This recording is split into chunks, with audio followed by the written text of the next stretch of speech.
Tantan. Ilan taon ka na, Tantan? 13 po, Kuya Will. 30, nag-aaral si Tantan? Opo, sa MB Asistio Senior High School, grade 8 student from Caloocan City! Wow! Sumali ka naman sa mga pa-contest, singing contest? Opo, Kuya Will. Saan? Sa mall, sa simbahan po, sa barangay, sa school po. Ano to?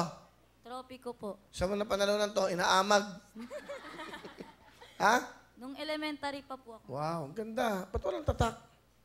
Natanggal po kasi. Tanggal. Okay. Ba't ka sumali dito?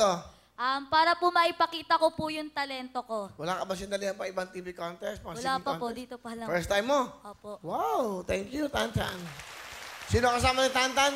Pinapakilala ko po sa inyo ang pinakamasipag kong mama, si Mama Arlene! Magandang hapon, Kuya Well. Ilan na po, Nanay Arlene? Ilan sila magkakapatid? 7 po, bunso po siya. Ah, bunso siya. Opo. Okay. Ano gusto niyo sabihin sa inyong bunso? Be, mag-aral ka ng mabuti, galingan mo pa para maging okay yung takbo ng buhay natin. At sana huwag kang sumuway sa mama. Nagsikap si mama magtrabaho para makapag-aral kayo.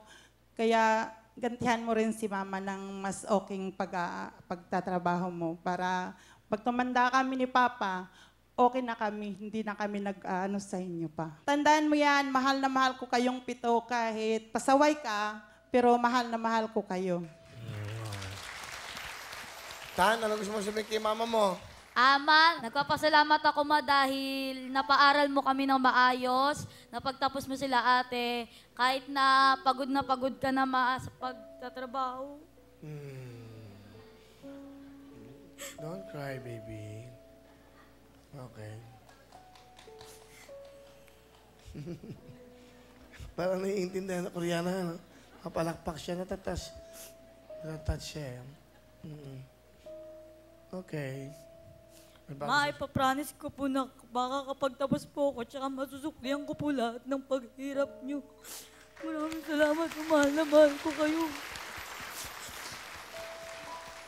Umiiyak yung Koreana, oh. No, she's crying also. Wow. Thank you.